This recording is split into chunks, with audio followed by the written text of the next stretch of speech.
सहनाववतु सहनौ भुनक्तु सह वीर्यं करवावहै तेजस्विनावधीतमस्तु मा विद्विषावहै।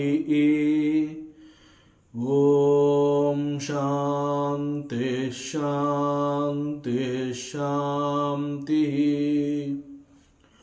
ಶ್ರೀಕೃಷ್ಣ ಸರ್ವೂ ನಿನ್ನ ಸೇವೆಯಾಗಲಿ ಸ್ವಾಮಿ. ಎಲ್ಲ ಆಧ್ಯಾತ್ಮ ಬಂಧುಗಳಿಗೂ ನಮಸ್ಕಾರ ಮತ್ತು ಜ್ಞಾನದರ್ಶನಂ ವೇದಿಕೆಗೆ ಸ್ವಾಗತ. ಧ್ವನಿ ಗುರುದೇವದಾಗಿರಲಿ, ವಿಚಾರ ಪರಮಾತ್ಮನದಾಗಿರಲಿ, ಹಾಗೂ ಇದು ನನ್ನದಲ್ಲದ ಕರ್ಮವಾಗಲಿ. ಪುಷ್ಪದಂತಾಚಾರ್ಯರ ಒಂದು ಕೃತಿ ಶ್ರೀ ಶಿವಮಹಿಮ್ನಾ ಸ್ತೋತ್ರಂ.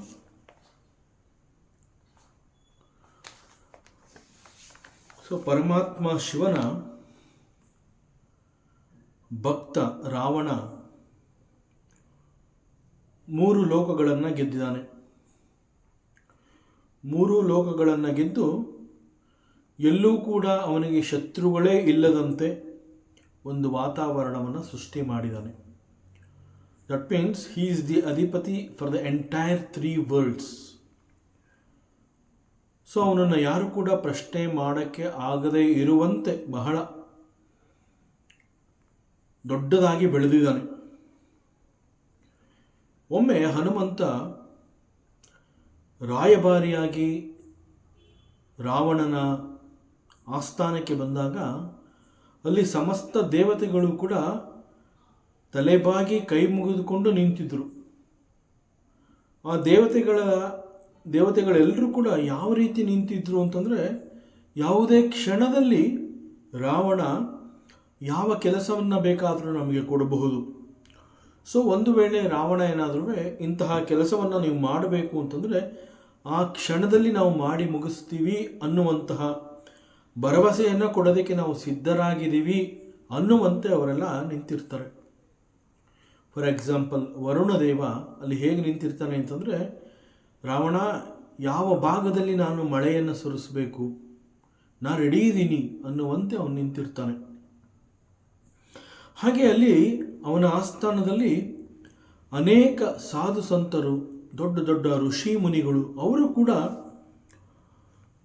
ಒಂದು ರೀತಿಯಲ್ಲಿ ಸೋತು ತಲೆಬಾಗಿ ಅವನ ಆಸ್ಥಾನದಲ್ಲಿ ನಿಂತಿರ್ತಾರೆ. ಅವರು ಕೂಡ ರಾವಣ ಏನು ಹೇಳ್ತಾನೋ ಅದನ್ನು ನಾವು ಮಾಡಬೇಕು ಮತ್ತು ಮಾಡ್ತೀವಿ ಅನ್ನುವಂತೆ ಅವರು ಕೂಡ ಅಲ್ಲಿರ್ತಾರೆ. ಹೀಗೆ ರಾವಣನಲ್ಲಿ ಬಹಳ ದೊಡ್ಡ ಶಕ್ತಿ, ಒಂದು ಸ್ಟ್ರೆಂತ್ ಅವನಲ್ಲಿ ಇರುತ್ತೆ.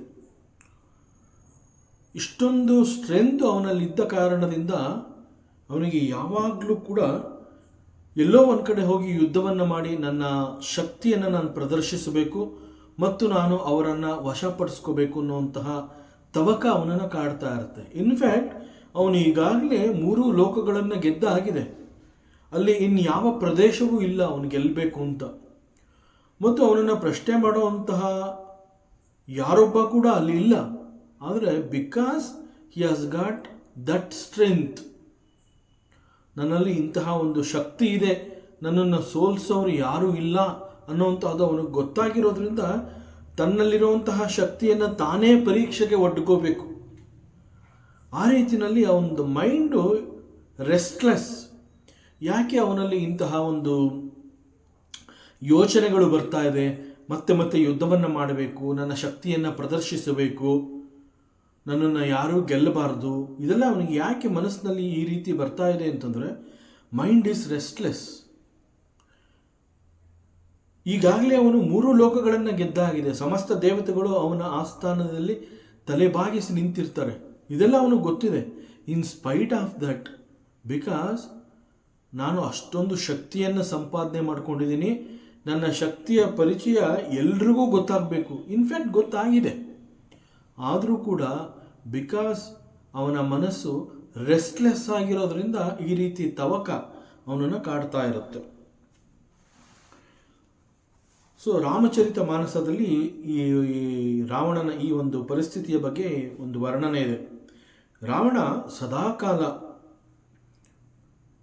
ಯಾರೊಂದಿಗಾದರೂ ಯುದ್ಧವನ್ನು ಮಾಡಲೇಬೇಕು ಅಂತ ಹಪಹಪಿಸ್ತಾ ಇರ್ತಾನೆ.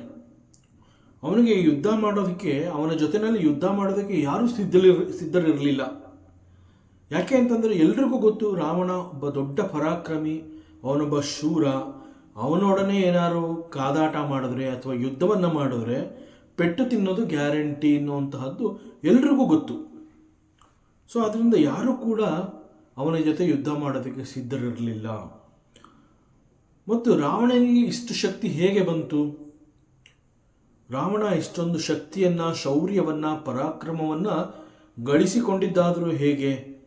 ಇಟ್ಸ್ ಅನ್ ಅಬಿಲಿಟಿ, ಇದೊಂದು ಸಾಮರ್ಥ್ಯ. ಇದು ಈ ಸಾಮರ್ಥ್ಯ ಅವನಿಗೆ ಹೇಗೆ ಸಿಕ್ತು ಅಂತಂದರೆ, it is only because for A very long period, ಸಾವಿರಾರು ವರ್ಷಗಳ ಕಾಲ ಅವನು ಪರಮಾತ್ಮ ಶಿವನನ್ನು ಕುರಿತು ಬಹಳ ದೀರ್ಘವಾದ ತಪಸ್ಸನ್ನು ಮಾಡಿರ್ತಾನೆ. ಸೊ ರಾವಣನ ಈ ಒಂದು ಶ್ರದ್ಧೆಯನ್ನು ಮೆಚ್ಚಿ ಶಿವ ಅವನಿಗೆ ಪ್ರತ್ಯಕ್ಷನಾಗಿ ಅವನ ಎದುರು ಬಂದು ನಿಂತಾಗ ರಾವಣ ಕೇಳ್ಕೊತಾನೆ, ಸೊ ನನಗೆ 3 ಲೋಕಗಳನ್ನು ಗೆಲ್ಲೋ ಅಷ್ಟು ಶಕ್ತಿ ಕೊಡಬೇಕು ಅಂತ ಕೇಳ್ಕೊತಾನೆ. ಸೊ ಹೀಗೆ ಶಿವನ ಮೂಲಕ ಈ ಒಂದು ಶಕ್ತಿಯನ್ನು ಅವನು ಸಂಪಾದನೆ ಮಾಡಿರ್ತಾನೆ. ಸೊ ತಾನು ಸಂಪಾದನೆ ಮಾಡಿರುವಂತಹ ಶಕ್ತಿಯನ್ನು ಮತ್ತೆ ಮತ್ತೆ ಪ್ರದರ್ಶನಕ್ಕೆ ಒಡ್ಡಬೇಕು ಅನ್ನುವಂತಹದ್ದು ಅವನ ಬಯಕೆ. ಇನ್ಫ್ಯಾಕ್ಟ್ ಶಿವನನ್ನು ಈ ರೀತಿ ತಪಸ್ಸು ಮಾಡಿ ಒಲಿಸ್ಕೋಬೇಕು ಅಂತಂದರೆ ಅದು ಸಾಮಾನ್ಯ ಅಲ್ಲ. ಕೇವಲ ತಪಸ್ಸು ಮಾಡಿ ನಾನು ಶಿವನನ್ನು ಒಲಿಸ್ಕೊಂಡೆ ಅನ್ನೋದಕ್ಕಿಂತ ಹೆಚ್ಚಾಗಿ ಶಿವನ ಮೇಲೆ ಅವನಿಗೆ ಬಹಳ ದೊಡ್ಡ ಭಕ್ತಿ ಇತ್ತು, ಸ್ಥಿರವಾದ ಭಕ್ತಿ ಇತ್ತು. ಆ ಒಂದು ಭಕ್ತಿ ಅವನನ್ನು ಈ ರೀತಿ ಪ್ರೇರೇಪಿಸುತ್ತೆ, ಅವನನ್ನು ಪುಷ್ ಮಾಡುತ್ತೆ. ಏನು ಅಂತಂದರೆ,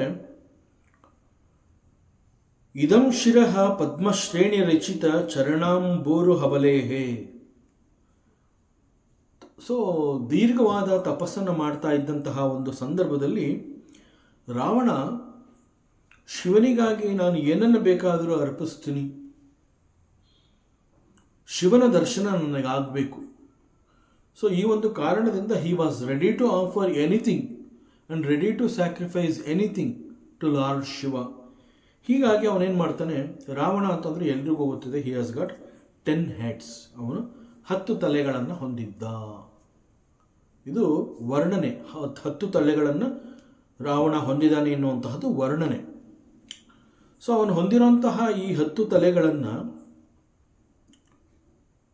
ಶಿವನಿಗಾಗಿ ಒಂದೊಂದಾಗಿ ತಲೆಗಳನ್ನು ಕತ್ತರಿಸಿ ಶಿವನಿಗೆ ಅರ್ಪಣೆ ಮಾಡೋದಕ್ಕೆ he was prepared.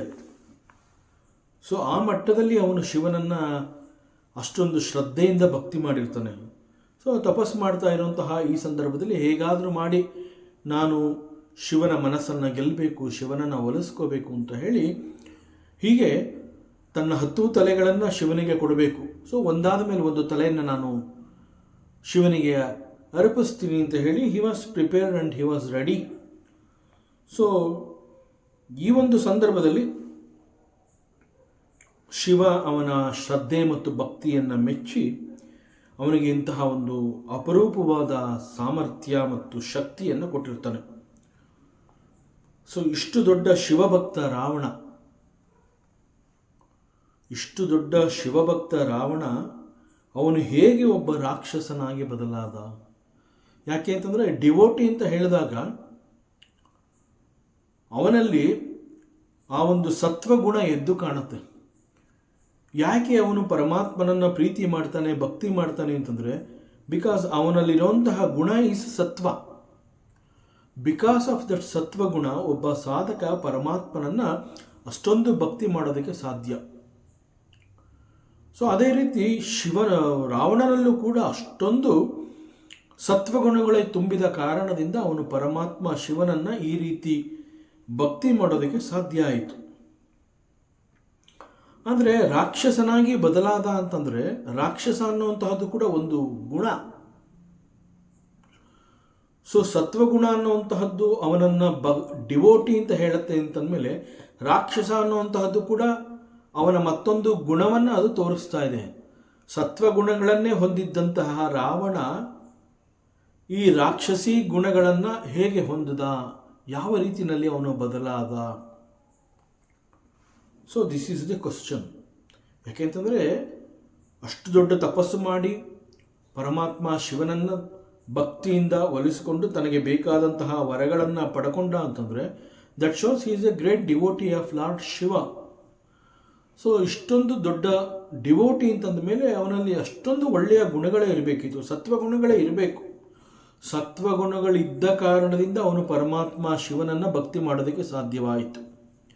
But the same Ravana ಅಷ್ಟೊಂದು ದೊಡ್ಡ ಶಿವಭಕ್ತನಾಗಿ ಅಷ್ಟೊಂದು ಸತ್ವಗುಣಗಳನ್ನು ಹೊಂದಿದ್ರು, ಅವನಲ್ಲಿ ಈ ರಾಕ್ಷಸತನ ಅನ್ನುವಂತಹದ್ದು ಹೇಗೆ ಅವನಲ್ಲಿ ಮೂಡಿತು?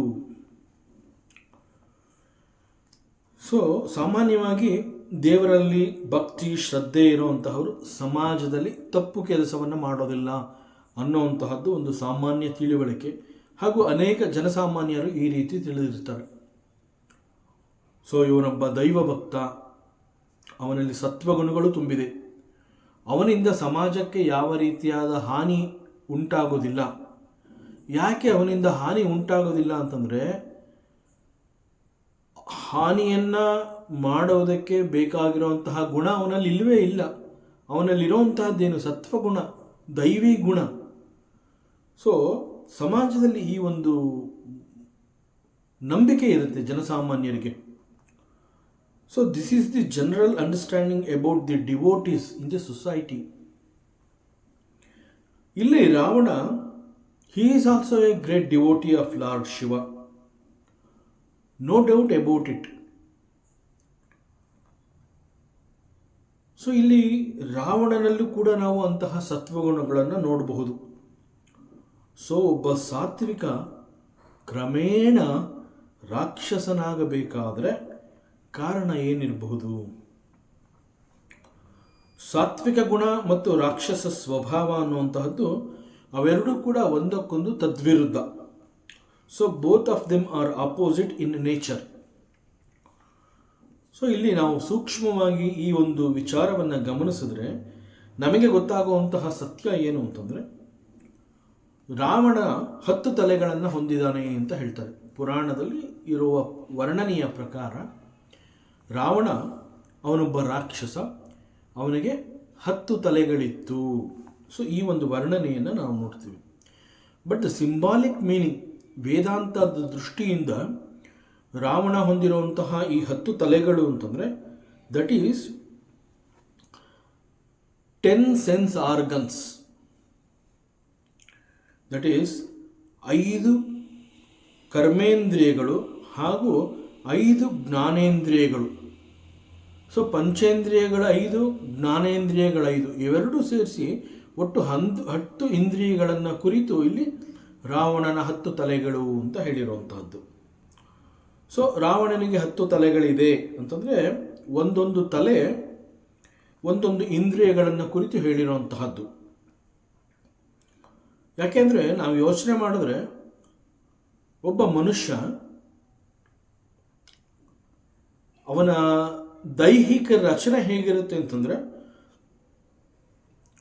ತನ್ನ ಭುಜದ ಮೇಲೆ ಒಂದು ತಲೆಯನ್ನು ಹೊಂದಿರುವಂತಹ ಒಂದು ಸಾಮಾನ್ಯವಾಗಿ ಈ ರೀತಿಯಲ್ಲಿ ನಾವು ಒಂದು ಮನುಷ್ಯನನ್ನು ನಾವು ಈ ರೀತಿಯಲ್ಲಿ ಅವನ ಈ ದೇಹದ ರಚನೆ ಅಂತಂದಾಗ ಈ ರೀತಿ ನಮ್ಮ ಕಲ್ಪನೆಗೆ ಬರುತ್ತೆ, ಅವನು ಹೀಗಿರ್ತಾನೆ. ಸೊ ಅವನು ಒಂದು ತಲೆ ಹೊಂದಿದ್ದಾನೆ ಅಂತಂದರೆ ಅಲ್ಲಿ ಆಶ್ಚರ್ಯ ಇಲ್ಲ. ಆದರೆ 2 ತಲೆಗಳನ್ನು ಹೊಂದಿದ್ದಾನೆ ಅಂತಂದಾಗಲೇ ನಮಗೆ ಹೇಗೆ ಸಾಧ್ಯ, ಹೌ ಇಟ್ ಈಸ್ ಪಾಸಿಬಲ್ ಹೇಗೆ ಆ ಶರೀರ 2 ತಲೆಗಳನ್ನು ಹೊರೋದಕ್ಕೆ ಸಾಧ್ಯ ಅನ್ನುವಂತಹ ಪ್ರಶ್ನೆ ಬರುತ್ತೆ. ಸೊ 2 ತಲೆಗಳೇ ನಮಗೆ ವಿಚಿತ್ರ ಅಂತ ಅನ್ನಿಸಿದಾಗ ಇಲ್ಲಿ ರಾವಣ 10 ತಲೆಗಳನ್ನು ಹೊಂದಿದ್ದಾನೆ ಅಂತಂದರೆ ದ ಸಿಂಬಾಲಿಕ್ ಮೀನಿಂಗ್ ಈಸ್ ಅವನಲ್ಲಿರುವಂತಹ 10 ಇಂದ್ರಿಯಗಳನ್ನು ಕುರಿತು ಹೇಳಿರುವಂತಹದ್ದು. ಸೊ ಇಲ್ಲಿ ರಾವಣ ಈ ರೀತಿ ತಪಸ್ಸು ಮಾಡ್ತಾ ಇರ್ತಾನೆ. ತಪಸ್ಸು ಮಾಡಿ ಪರಮಾತ್ಮ ಶಿವನನ್ನು ಒಲಿಸ್ಕೋಬೇಕು ಅಂತ ಹೇಳುವಂತಹ ಸಂದರ್ಭದಲ್ಲಿ ರಾವಣ ತನ್ನ ಈ ಒಂದೊಂದು ತಲೆಗಳನ್ನು ಶಿವನಿಗೆ ಅರ್ಪಿಸಬೇಕು ಅಂತ ಯೋಚನೆ ಮಾಡ್ತಾನೆ. ದಟ್ ಮೀನ್ಸ್ ಈ ಇಂದ್ರಿಯಗಳಿಂದ ನನಗೇನು ಉಪಯೋಗ ಇಲ್ಲ, ನನ್ನಲ್ಲಿ 10 ಇಂದ್ರಿಯಗಳಿದೆ, ಈ 10 ಇಂದ್ರಿಯಗಳು ನನಗೇನು ಉಪಯೋಗಕ್ಕೆ ಬರೋದಿಲ್ಲ. ಸೊ ನನಗೆ ಉಪಯೋಗಕ್ಕೆ ಬರದೇ ಇರುವಂತಹದ್ದನ್ನು ನಾನು ಇಟ್ಕೊಳ್ಳೋದ್ರಲ್ಲಿ ಪ್ರಯೋಜನ ಇಲ್ಲ. ಅದರ ಬದಲು ನನಗೆ ಬೇಡವಾಗಿರುವಂತಹ ಇದನ್ನು ನಾನು ಶಿವನಿಗೆ ಬಹಳ ಭಕ್ತಿಯಿಂದ ಅರ್ಪಣೆ ಮಾಡ್ತೀನಿ. ಸೊ ಲೆಟ್ ಹಿಮ್ ಡಿಸೈಡ್, ಅವನೇನು ಮಾಡಬೇಕು ಅಂತ ತೀರ್ಮಾನ ಮಾಡ್ತಾನೆ, ಅದರ ಪ್ರಕಾರ ಆಗಲಿ ಅಂತ ಹೇಳಿ ಪರಮಾತ್ಮನಿಗೆ ಅರ್ಪಿಸಲು ಅವನು ಸಿದ್ಧನಾಗ್ತಾನೆ. ಇದು ಒಂದು ವರ್ಷನ್. ಮತ್ತೊಂದು ಏನು ಅಂತಂದರೆ, ಪರಮಾತ್ಮ ಅಂತಂದಾಗ ನಮ್ಮ ಶಾಸ್ತ್ರ ವೇದಾಂತಗಳೇನು ಹೇಳುತ್ತೆ, he is beyond sense organs. ಪರಮಾತ್ಮ ಅಂತಂದರೆ ಅವನನ್ನು ಇಂದ್ರಿಯಾತೀತ ಅಂತ ಹೇಳ್ತಾರೆ. ಇಂದ್ರಿಯಾತೀತ ಅಂತಂದ್ರೇನು? ಪರಮಾತ್ಮನನ್ನು ಇಂದ್ರಿಯಗಳ ಮೂಲಕ ನಾವು ನೋಡೋದಕ್ಕೆ ಸಾಧ್ಯ ಇಲ್ಲ. ಇಂದ್ರಿಯಗಳಿಗೆ ಸಿಗದವನು ಪರಮಾತ್ಮ. ಯಾವ ಇಂದ್ರಿಯಗಳು ಕೂಡ ಪರಮಾತ್ಮನನ್ನು ನೋಡೋದಕ್ಕೆ, ಮುಟ್ಟೋದಕ್ಕೆ, ಅವನನ್ನು ಸ್ಪರ್ಶಿಸೋದಕ್ಕೆ ಸಾಧ್ಯವಾಗೋದಿಲ್ಲ. ದಟ್ ಮೀನ್ಸ್ ಇಂದ್ರಿಯಗಳಿಗೆ ಪರಮಾತ್ಮ ಅನ್ನುವಂತಹ ಈ ಒಂದು ಪರಮಾತ್ಮ ವಸ್ತು ಸಿಗೋದಕ್ಕೆ ಸಾಧ್ಯವೇ ಇಲ್ಲ. So this is the description of our Vedanta and Upanishads. So ಮತ್ತು ಪರಮಾತ್ಮ ಇಂದ್ರಿಯಾತೀತ ಅನ್ನುವಂತಹದ್ದು ಸಮಯ ಸಂದರ್ಭ ಸಿಕ್ಕಿದಾಗಲೆಲ್ಲ ಕೂಡ ನಮಗೆ ಉಪನಿಷತ್ತು ತಿಳಿಸುತ್ತಾ ಇರುವಂತಹ ಜ್ಞಾನ ಕೂಡ ಇದು. ಸೊ ಹೀಗೆ ಥ್ರೂ ಇಂದ್ರಿಯಗಳಿಂದ ಭಗವಂತನನ್ನು ಹೊಂದೋದಕ್ಕೆ ಸಾಧ್ಯವಿಲ್ಲ ಅಂತಂದ ಮೇಲೆ what is the use of keeping these ಇಂದ್ರಿಯಾಸ್ ವಿತ್ ಅಸ್? ಸೊ ಈ ಒಂದು ತೀರ್ಮಾನಕ್ಕೆ ರಾವಣ ಬಂದಿರ್ತಾನೆ. ಮತ್ತು ಈ ರೀತಿ to think like this, that is from the deepest standpoint of Vedanta, one should have a vision. So ಇಲ್ಲಿ ಫಿಸಿಕಲ್ ಬಾಡಿ ಅನ್ನುವಂತಹದ್ದು ನಶ್ವರ, ದೇಹ ಅನ್ನುವಂತಹದ್ದು ಭಗವಂತ ಕೊಟ್ಟಿರುವಂತಹ ಒಂದು ಟೂಲ್. ಸೊ ವೇದಾಂತ ಏನು ಹೇಳುತ್ತೆ? You are not the body, ಈ ದೇಹ ನೀನಲ್ಲ ಅಂತ ಹೇಳುತ್ತೆ. ಸೊ ಈ ದೇಹ ನೀನಲ್ಲ ಅಂತಂದ ಮೇಲೆ ಆ ಇಂದ್ರಿಯಗಳು ಕೂಡ ನಾನಲ್ಲ. ಸೊ ನಾನೇ ಈ ದೇಹ ಅಲ್ಲ ಅಂತಂದ ಮೇಲೆ ಈ ಇಂದ್ರಿಯಗಳನ್ನು ನಾನು ನನ್ನ ಬಳಿ ಇಟ್ಕೊಳ್ಳೋದ್ರಲ್ಲಿ ಅರ್ಥವೇ ಇಲ್ಲ. ಸೊ ಇದು one thinking. And at the same time ಭಗವಂತ ಈ ರೀತಿ ನಶ್ವರವಾಗಿರುವಂತಹ ಒಂದು ದೇಹ ಮತ್ತು ಇಂದ್ರಿಯಗಳನ್ನು ನಮಗೆ ಒಂದು ಟೂಲ್, ಒಂದು ಸಾಧನ ಅಂತ ಹೇಳಿ ನಮಗೆ ಯಾಕೆ ಕೊಟ್ಟಿದ್ದಾನೆ? ಹಾಗಾದರೆ I am not the body ಮತ್ತು ಅದು ನಶ್ವರ ಅಂತಂದಮೇಲೆ ಅದು ನನಗೆ ಯಾಕೆ ಬೇಕಿತ್ತು? ಯಾಕೆ ಭಗವಂತ ಇದನ್ನು ನನಗೆ ಒಂದು ಗಿಫ್ಟ್ ಅಂತ ಹೇಳಿ ಕೊಟ್ಟಿದ್ದಾನೆ? Body and mind, they are the tools, and these 2 tools are the very rare gifts of the Lord ಅಂತ ಹೇಳ್ತಾರೆ. ಸೊ ಇದು ನಶ್ವರ ಅಂತಂದ ಮೇಲೆ ಭಗವಂತ ಇದನ್ನು ಯಾಕೆ ಕೊಡಬೇಕಾಗಿತ್ತು? ಈ ಒಂದು ಪ್ರಶ್ನೆ ಬರುತ್ತೆ. See, there are 2 reasons. ಒಂದು, ಈ ದೇಹ ಅನ್ನುವಂತಹದ್ದು ನಮಗೆ ಯಾಕೆ ಸಿಕ್ಕಿದೆ ಅಂತಂದರೆ ನಾವಿಲ್ಲಿ ಅನೇಕ ಕರ್ಮಗಳನ್ನು ಮಾಡಬೇಕಾಗುತ್ತೆ. ಮನುಷ್ಯ ಜನ್ಮ ಅಂತ ಹೇಳಿ ನಾವು ಒಂದು ಜನ್ಮವನ್ನು ತಗೊಂಡು ಈ ಭೂಮಿಗೆ ಬಂದಿದ್ದೀವಿ ಅಂತಂದ ಮೇಲೆ ಇಲ್ಲಿ ನಾವು ಕೆಲವು ಕರ್ಮಗಳನ್ನು ಮಾಡಬೇಕಾಗತ್ತೆ. ಯಾವ ರೀತಿಯ ಕರ್ಮಗಳನ್ನು ಮಾಡಬೇಕಾಗತ್ತೆ? ಸತ್ಕರ್ಮಗಳನ್ನು ಮಾಡಬೇಕಾಗತ್ತೆ. ಸೊ ಬೈ ಡೂಯಿಂಗ್ ಸತ್ಕರ್ಮಗಳು ನಮ್ಮ ಹಳೆಯ ಕರ್ಮಗಳೆಲ್ಲ ನಾಶವಾಗಬೇಕು. ಮತ್ತು ಮಾಡುವಂತಹ ಸತ್ಕರ್ಮಗಳ ಮೂಲಕ ಫಲಗಳನ್ನು ನಿರೀಕ್ಷಿಸದೆ ಆ ಎಲ್ಲ ಕರ್ಮಗಳನ್ನು ಭಗವಂತನಿಗೆ ಅರ್ಪಿಸಬೇಕು. ದಿಸ್ ಈಸ್ ಅನದರ್, ಈ ಕರ್ಮಯೋಗದಲ್ಲಿ ತಿಳಿಸೋದೇ ಇದು main. So one should perform certain actions in order to destroy the ಪೂರ್ವ ವಾಸನಾಸ್, ಪೂರ್ವ ಕರ್ಮದ ವಾಸನೆಗಳನ್ನು ಅವನು ನಾಶ ಮಾಡ್ಕೋಬೇಕು. ಮತ್ತು ಫಲಗಳು ಹುಟ್ಟದಂತೆ ಮತ್ತೆ ವಾಸನೆಗಳು ಬೆಳೆಯದಂತಹ ಕರ್ಮವನ್ನು ಅವನು ಮಾಡಬೇಕು. So for that he requires A body. So ಈ ಒಂದು ಕಾರಣಕ್ಕಾಗಿ ಭಗವಂತ ಹ್ಯಾಸ್ ಗಿವನ್ ಅಸ್ ಬಾಡಿ. ದೇಹ ನಮಗೆ ಯಾಕೆ ಸಿಕ್ಕಿದೆ ಅಂತಂದರೆ ಈ ರೀತಿಯ ಕರ್ಮವನ್ನು ಮಾಡೋದಕ್ಕೆ ಭಗವಂತ ಕೊಟ್ಟಿರುವಂತಹ ಒಂದು ಉಪಕರಣ. So we should always remember the body means it's a tool for us to do certain ಸತ್ಕರ್ಮಾಸ್. ಎರಡನೇದು, ದಿಸ್ ಈಸ್ ಒನ್ ರೀಸನ್. ಎರಡನೇದು, ನಮಗೆ ದೇಹ ಯಾಕೆ ಬೇಕು ಅಂತಂದರೆ, ಪೂರ್ವದಲ್ಲಿ ಮಾಡಿರುವಂತಹ ಕೆಲವು ಕರ್ಮಗಳನ್ನು, ಅವುಗಳ ಫಲವನ್ನು ನಾವು ಅನುಭವಿಸಲೇಬೇಕು. So to enjoy the fruits of the previous ಕರ್ಮಾಸ್, ಆ ಒಂದು ಎಕ್ಸ್ಪೀರಿಯನ್ಸ್ ನಮ್ಗೆ ಆಗಬೇಕು ಅಂತಂದರೆ, ಎಕ್ಸ್ಪೀರಿಯನ್ಸ್ ಅಂತ ಹೇಳಿದಾಗ the experiences can happen either at the level of the body or at the level of the mind. ಈ ಎರಡು ಜಾಗ ಬಿಟ್ಟರೆ ಇನ್ನೆಲ್ಲೂ ಕೂಡ ನಾವು ಅನುಭವಗಳನ್ನು ಹೊಂದೋದಕ್ಕೆ ಸಾಧ್ಯವೇ ಇಲ್ಲ. ಸೊ ಇಲ್ಲಿ ಪೂರ್ವದಲ್ಲಿ ಮಾಡಿರುವಂತಹ ಅನೇಕ ಕರ್ಮಗಳ ಕಾರಣದಿಂದ ನಾವು ಸಂಪಾದಿಸಿದ ಕರ್ಮಫಲಗಳು ನಮಗೆ ಸೂಕ್ತ ಸಮಯದಲ್ಲಿ ಬಂದು ಒದಗಿದಾಗ ಅವುಗಳನ್ನು ಅನುಭವಿಸಬೇಕು ಅಂತಂದಾಗ ನಮಗೆ ಒಂದು ದೇಹ ಬೇಕು. ಸೊ ಆ ದೇಹ ಈ ಕರ್ಮಗಳನ್ನು ಅನುಭವಿಸುವ ಮೂಲಕ ನಮಗೆ ಒಂದು ಅನುಭವವನ್ನು ಕೊಡುತ್ತೆ. So to enjoy this experience, ಈ ಒಂದು ದೇಹ ಅನ್ನುವಂತಹದ್ದು ನಮಗೆ ಬೇಕಾಗಿರುತ್ತೆ. ಸೊ ಈ ಎರಡೂ ಕಾರಣಗಳಿಂದ ನಮಗೆ ಭಗವಂತ ಒಂದು ದೇಹವನ್ನು ಕೊಟ್ಟಿರ್ತಾನೆ. ಇವೆರಡೂ ಕೂಡ ಸಾಧನೆಯ ಮಾರ್ಗದಲ್ಲಿ we have to use the body as a tool to get the ಭಗವಂತ. ಸೊ ಇದನ್ನು ಹೊರತುಪಡಿಸಿದ್ರೆ ಬಾಡಿ ಈಸ್ ನಾಟ್ ರಿಕ್ವೈರ್ಡ್. ಮೂಲವಾಗಿ ದೇಹ ಸಿಕ್ಕಿರದೆ ಈ ಎರಡು ಕಾರಣಗಳಿಗಾಗಿ. ಈ ಎರಡು ಕಾರಣಗಳನ್ನು ಹೊರತುಪಡಿಸಿದ್ರೆ ನಮಗೆ ದೇಹದಿಂದ ಇನ್ಯಾವ ಉಪಯೋಗ ಕೂಡ ಇಲ್ಲವೇ ಇಲ್ಲ. So this is the truth about why we get the body. So ಇಲ್ಲಿ ರಾವಣ ಅದನ್ನೇ ಯೋಚನೆ ಮಾಡ್ತಾ ಇದ್ದಾನೆ.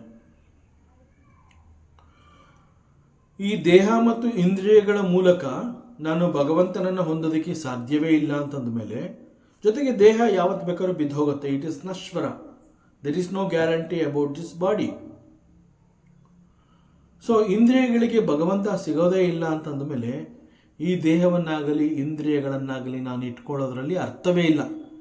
ಆದ್ದರಿಂದ ಭಗವಂತ ನನಗೆ ಸಿಗಬೇಕು at any cost.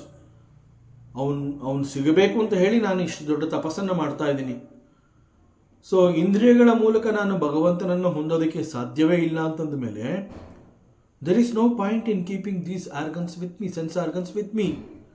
So let me offer this to the Lord Shiva.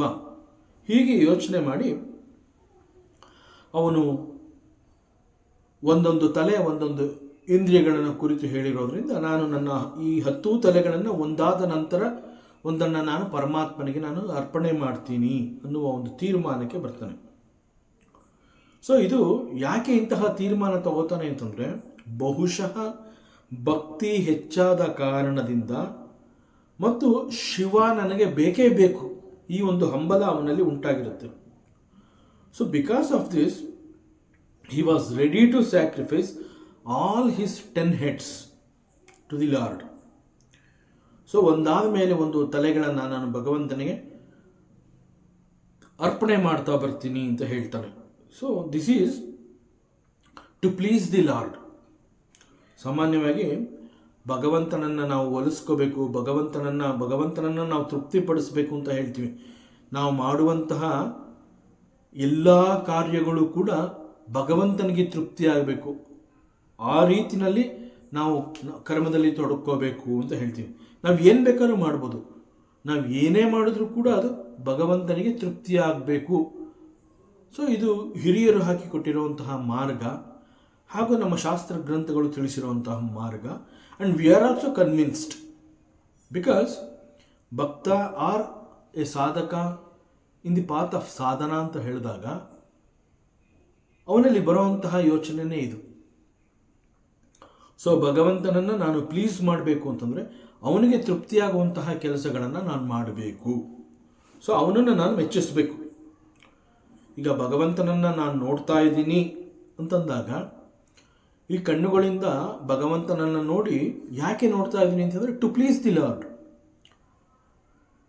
I am listening something, ಯಾವುದೋ ಒಂದು ಶ್ರವಣ, to please the Lord. I am tasting something to please the Lord. ಹೀಗೆ ನಾವು ಮಾಡುವಂತಹ ಯಾವುದೇ ಕರ್ಮವಾಗಿರಲಿ ಅದು ಭಗವಂತನನ್ನು ತಲುಪಬೇಕು, ಭಗವಂತನಿಗೆ ತೃಪ್ತಿಯಾಗಬೇಕು. ಸೊ ನಾವು ನಾವು ಮಾತನಾಡೋಂಥದ್ದೇನು, ನಾವು ಸತ್ಯವನ್ನೇ ಮಾತನಾಡಬೇಕು. We have to speak the truth ಅಂತ ಹೇಳ್ತೀವಿ. Why? To please the Lord. So ಉತ್ತಮವಾದದನ್ನೇ ನೋಡ್ತೀನಿ, ಯಾಕೆ? To please the Lord. So ಹೀಗೆ ನಮ್ಮ ಎಲ್ಲ ಅಭಿರುಚಿಗಳು ಕೂಡ ಪರಮಾತ್ಮನನ್ನು ತೃಪ್ತಿಪಡಿಸುವ ಮಾರ್ಗದಲ್ಲಿ ನಾವು ನಡೆಯೋದಕ್ಕೆ ಇಷ್ಟಪಡ್ತೀವಿ. ಹೀಗೆ ನಾವು ಮಾಡುವಂತಹ ಎಲ್ಲ ಕರ್ಮಗಳು ಕೂಡ ಪರಮಾತ್ಮನಿಗೆ ಆಫರ್ ಮಾಡುವ ಮೂಲಕ either to serve the Lord or to please the Lord. Even service ಅಂತ ಹೇಳಿದಾಗ doing service to the others, ಪರಮಾತ್ಮನಿಗೆ ಅದು ತೃಪ್ತಿ ಆಗತ್ತೆ ಅಂತ ಹೇಳ್ತೀವಿ. ಯಾಕೆ ಆ ಥಿಂಕಿಂಗು ಅಂತಂದರೆ, thinking that the Lord resides in him also. So ಅವನಿಗೆ ಬೇಕಾಗಿರುವಂತಹ ಒಂದು ಸರ್ವೀಸ್ನ ನಾನು ಮಾಡಿದ್ರೆ ಅವನಲ್ಲಿ ಭಗವಂತ ಇದ್ದಾನೆ. So he will be happy. So to please the Lord I am offering the service to him. So doing service to the others is also to please the Lord. So ನಮ್ಮ ಆ್ಯಟಿಟ್ಯೂಡ್ಗಳು ಹೀಗೆ ಪರಮಾತ್ಮ ಅವನ ಚಿಂತನೆಗಳ ಕಡೆಗೆ ಸಾಗ್ತಾ ಇದ್ದಾಗ ನಮ್ಮ ಲೈಫ್ ಸ್ಟೈಲ್ನಲ್ಲಿ ಕೂಡ ನಾವು ಅನೇಕ ಬದಲಾವಣೆಗಳನ್ನು ನಾವು ಗಮನಿಸ್ಕೋಬಹುದು. ಇದು ಈ ರೀತಿ ಆದಾಗ ಒಬ್ಬ ಡಿವೋಟಿಗೆ ತನ್ನಲ್ಲಿ ಆತ್ಮವಿಶ್ವಾಸ ಉಂಟಾಗುತ್ತೆ. ಕೆಲವು ಬದಲಾವಣೆಗಳು ಅವನಲ್ಲಿ ನಡೆದಾಗ ಅವನಿಗೆ ಆತ್ಮವಿಶ್ವಾಸ ಹೆಚ್ಚಾಗುತ್ತೆ. ಸೊ ಬಿಕಾಸ್ ಆಫ್ ದಿಸ್ ಆತ್ಮವಿಶ್ವಾಸ ಅವನಲ್ಲಿ ಒಂದು ರೀತಿಯ ಶಕ್ತಿ ಸಂಪಾದನೆ ಆಗಿರುತ್ತೆ. He feels that he is very strong enough to face the world. Face the world ಅಂತಂದಾಗ ಅಲ್ಲಿ ಬರುವಂತಹ ಯಾವುದೇ ಸನ್ನಿವೇಶಗಳಾಗಿರಬಹುದು, ಆ ಎಲ್ಲ ಸನ್ನಿವೇಶಗಳಲ್ಲೂ ಕೂಡ ಸಮತ್ವ ಭಾವದಿಂದ ಬಂದಿರುವಂತಹ ಯಾವುದೇ ಸನ್ನಿವೇಶ ಪರಿಸ್ಥಿತಿ ಅವುಗಳನ್ನು ಬಹಳ ಆತ್ಮವಿಶ್ವಾಸದಿಂದ ಎದುರಿಸಬಹುದು. ಯಾಕೆ ಅಂತಂದರೆ ದಿಸ್ ಇಸ್ ಓನ್ಲಿ ಬಿಕಾಸ್ ನಮ್ಮ ಚಿಂತನೆಗಳೆಲ್ಲ ಭಗವಂತನ ಕಡೆಗೆ ಇದ್ದಾಗ, ಬಿಕಾಸ್ ಆಫ್ ದಟ್ ನಮ್ಮಲ್ಲಿ ಕೂಡ ಅನೇಕ ಬದಲಾವಣೆಗಳಾಗುತ್ತೆ. ನಮ್ಮಲ್ಲಿ ಆಗುವಂತಹ ಬದಲಾವಣೆಗಳೇನು ಅಂತಂದರೆ ಸೆಲ್ಫ್ ಕಾನ್ಫಿಡೆನ್ಸ್, ಆತ್ಮವಿಶ್ವಾಸ ಅನ್ನುವಂತಹದ್ದು ಜಾಸ್ತಿ ಆಗುತ್ತೆ. Because of that we feel that we are strong enough to face the world. So it increases our confidence in all aspects. So ಇಲ್ಲಿ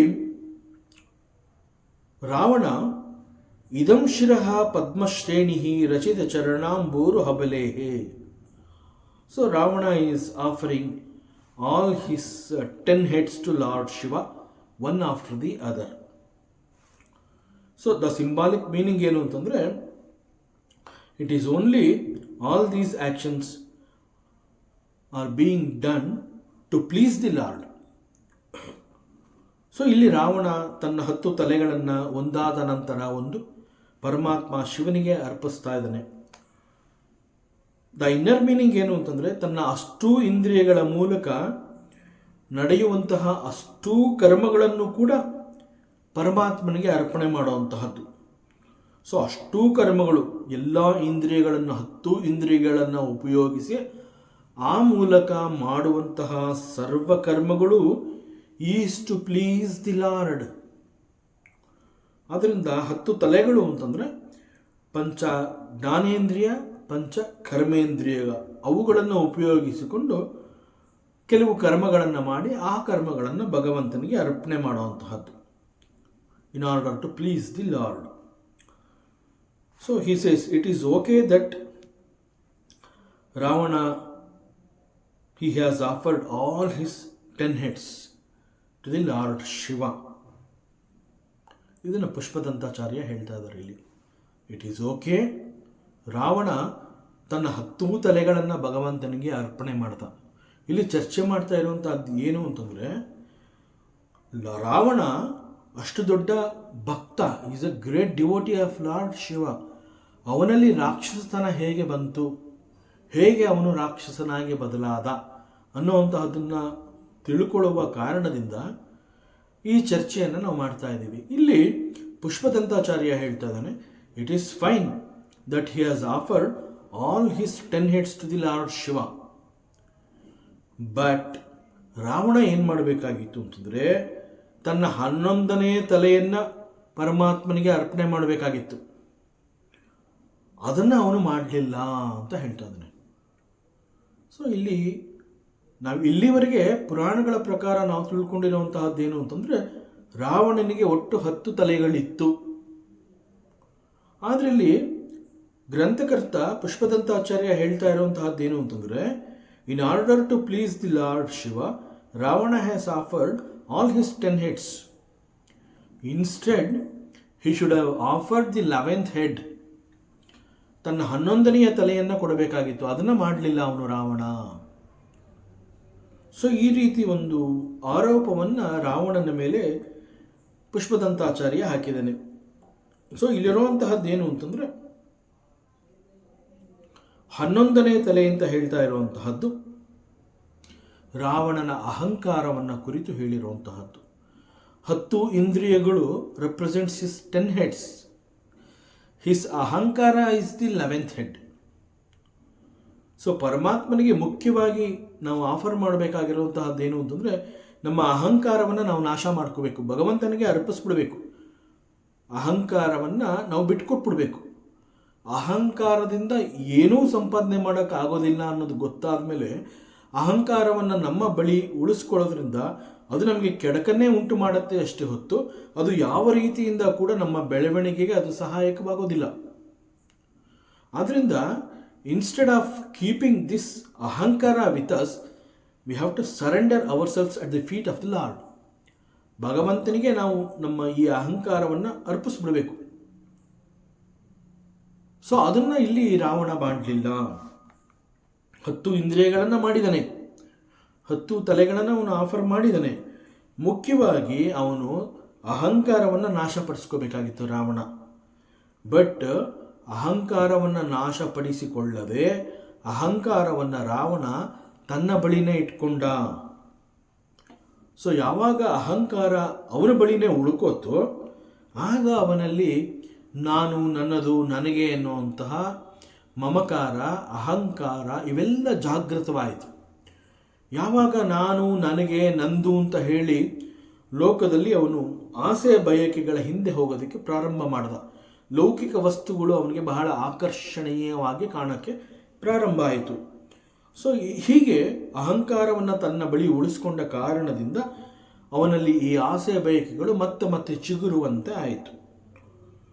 ಸೊ ಮೂಲವಾಗಿ ರಾವಣ ಅಂತಂದಾಗ ಪ್ರಾರಂಭದಲ್ಲಿ ಬರುವಂತಹ ಡಿಸ್ಕ್ರಿಪ್ಷನ್, ಹಿ ಈಸ್ ಎ ಮಹಾಬ್ರಾಹ್ಮಣ number 1, and he is a great devotee, and he is a good king, he is a ಪರಾಕ್ರಮಿ.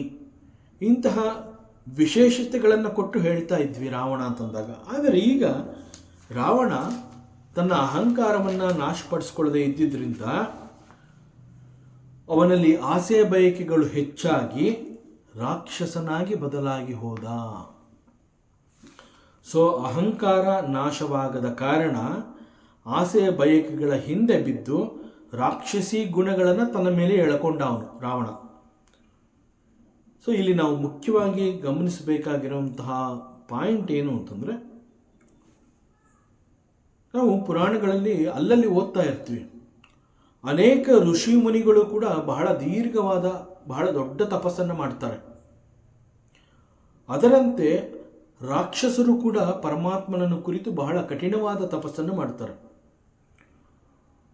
So ಋಷಿ ಮುನಿಗಳು ಕೂಡ ಮಾಡುವಂತಹದ್ದು ತಪಸ್ಸು, ರಾಕ್ಷಸರು ಮಾಡುವಂತಹದ್ದು ಕೂಡ ತಪಸ್ಸು.